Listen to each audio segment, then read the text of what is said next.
Hi, my name's Alicia Fogden, here with Catherine Miller to take stock of what's in this week's Stock Journal.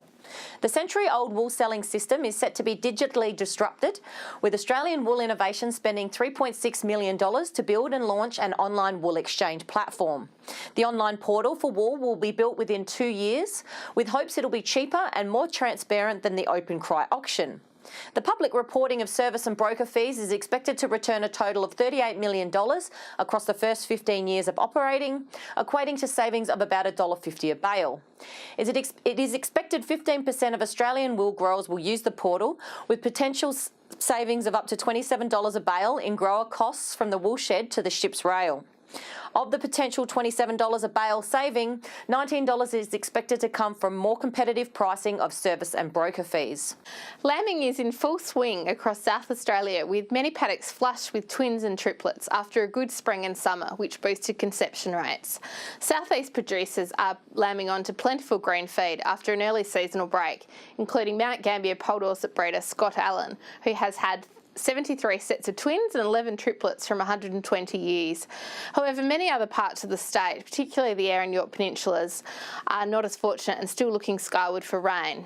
Agri-Partner Consulting's Hamish Dixon says lamb survival rates across the mid-north have been good, but with the late autumn break, producers are facing supplementary feeding lambing ewes for longer than usual.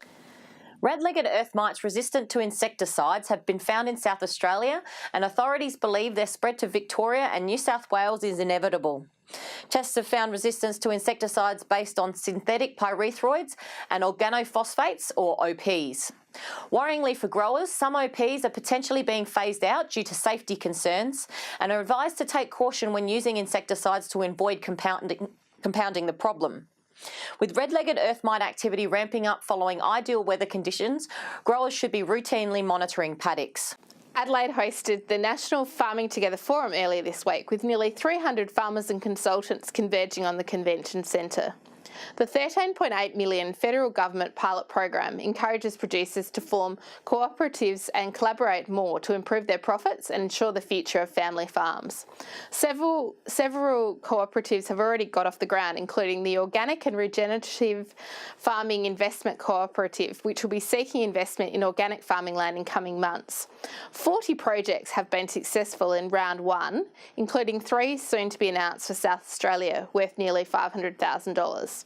For all these stories and more, go online or pick up a copy of this week's Stock Journal. Hopefully those looking for rain receive a downpour in the next week.